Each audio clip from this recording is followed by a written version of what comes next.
Hi everybody, happy Monday and welcome to the second week. I wanted to record this video to show you sort of a trick that might be helpful and I think might have been helpful last week as well. So I wanted to show you very quickly one thing that you can do in order to be able to manipulate the recording.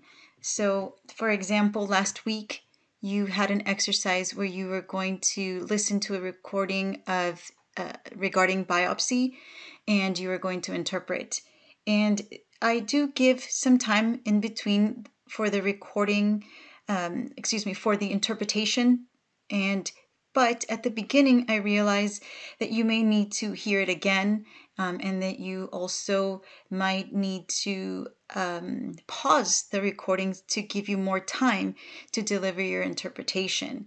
So I wanted to show you a way that you can actually do that, where you can play the recording and stop it, rewind it, pause it, so that you have enough time to interpret or to hear it again so that you can be as accurate as possible. So I wanted to show you how to do that.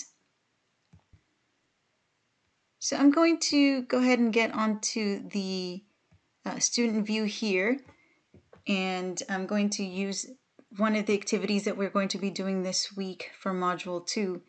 And in this activity, what we're looking to do is we're looking to practice some interpretation, but also start working on an exercise called parroting, which is going to be very helpful with memory development. It's also helpful with pronunciation and developing the speed that is necessary in order to interpret. So for this exercise, what you're going to do is you're going to first start off by taking a look at all of these terms here. There's a total of 30, and you're going to look them up, or if you already know how to say them in your language of service, you're going to write them in English 1 through 30, and then write your translation of each term, because these are the words that are going to show up in the interpretation. So this is this is what we call a key notes, or a key terms list, actually. So a key terms list. So these are the key terms that you should prepare in order to be ready to do this interpreting assignment. And after you do that, then what you're going to do is you're going to keep that list near you so that you can use it sort of as a cheat sheet for when you are doing the interpreting assignment. Now, for this assignment,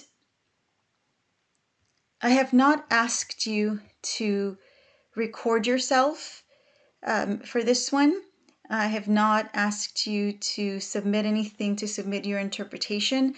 So I'm not actually going to use this one here. Actually, what I'm going to do is I'm going to use last week's assignment instead. So I'm actually going to go to last week's assignment to show you this trick. Okay, so this is the assignment you were supposed to do last week. And it's called Interpreting Practice Biopsy. And so what I want to do here is I can do a couple of things. I can actually, instead of playing the recording that I'm supposed to interpret, so it's here, right?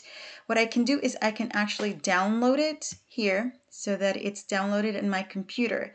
So instead of hitting play here, which would allow me to listen to it here, what I want to do is I actually want to download it to my computer. And that way it's not using the Canvas play tool. It's actually going to be using, I'm actually going to be using my computer's, the audio will begin in my computer's player. So instead of using the player from Canvas, I'm using the player here. Now, when I want to start this assignment, and I'm going to have to switch to student view here very quickly. Now when I want to start my assignment, I can click Start Assignment. I'm going to then click on Media because I want to use the recording tool on Canvas. And I'm going to hit Start Recording. Okay, now I know that my recording is going. What I'm going to do now is go over here to where my computer's player is at, and I'm going to hit play. Now what I'm going to do is I'm going to wait for it to begin. Number 1. Do you have any allergies to medicines, foods, or anything else? Okay, so let's say that I need to hear it again before I start my interpretation. I want to hear it again. Now I can actually rewind it. I can pay attention to when it started, at what time, or I can just move it here to rewind it.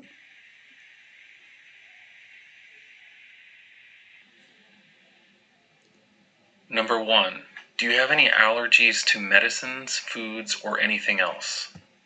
Okay, so then now if I want to be proactive and I think, you know what, I don't want to risk running out of time, I can also pause it like you saw me pause it here and then do my interpretation and then hit play once I have delivered my interpretation. So let's say I'm doing my interpretation. Now I'm ready for number 2. I'll hit play and wait for number 2 to begin. Number 2. Is there a possibility that you might be pregnant? Okay, so I can pause it again and do my interpretation. Number 2, is there a possibility that you might be pregnant? Okay, did my interpreting. Now I can hit play to move on. So this is one way of doing it. And of course, once I'm done, I can listen to it or I can hit save media and then of course submit it. But I'm not going to do that right now because I'm not a student. The other thing that you could do in this case is actually open two Canvas tools. I'm sorry, two Canvas pages. So I can go over here to Canvas, open another Canvas page, go to my HCI 320, HCI 310, and find the page that has the audio once again. So I'm going to go all the way down here to biopsy, and what I'm going to do is I'm going to play the recording on one of these, but I'm going to submit only on the other one. So this is what I can use here to manipulate the recording, and then on here I can hit submit my assignment and then submit the assignment in that way. So I can hit start assignment up here. The audio Oops. will begin in 15 seconds. Pause now I can go over here and, for example, my recording started too early. I'm not ready yet, but because I have it on another page, I can toggle to that other page, pause it while I get my stuff together over here. Go to media, record.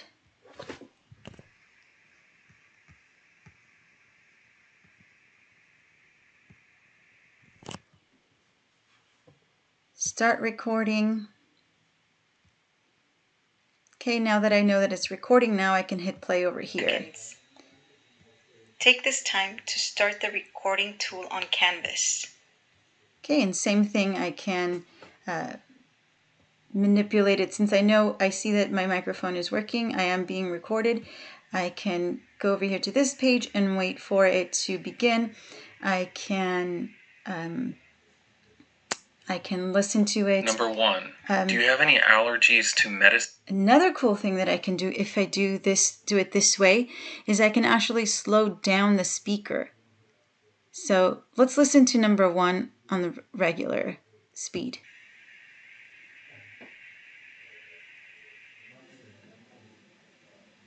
Number 1. Do you have any allergies to medicines, foods, or anything else? Okay, that's regular speed. But let's say that I wanted to slow it down a little bit. Maybe there's one where the speaker is speaking too quickly. I can go here to where it says 1x. I can actually slow it down by 25% or by 50%. So let's say I don't want it to go too slow. Let's listen to that with 25% reduction of speed. Number 1. Do you have any allergies to medicines, foods, or anything else? So I hope that helps with manipulating these. And this is okay to do as you are getting used to interpreting, as we are doing our first assignments. I definitely want to start interpreting and start exercising some of those skills that you need to have for when you are an advanced interpreter. And I know that at the beginning this might seem overwhelming, or it might seem like make you feel like you're not doing well. And that's okay. I don't expect you to give me a 100% accurate interpretation without needing any repetition or without needing to look some words up. If you could interpret at 100% accuracy difficult terms and things like that, you wouldn't be in the program, right? Because you would already be an interpreter. So the purpose of you starting so quickly with interpretation is to get used to some of the exercises and some of the tasks that we don't normally do when we are speaking, when we are using our linguistic abilities in a bilingual setting. These are going to be things that we do when we are interpreting, which is a completely different task than just speaking in two languages. I also want you to start very quickly, because with these skills, as you develop them, especially things like pronunciation of medical terminology and especially with memorization, these things, you can think of them as a muscle. And so I can't just have one lesson when we talk about memorization strategies and tasks, and then you all of a sudden learn how to memorize.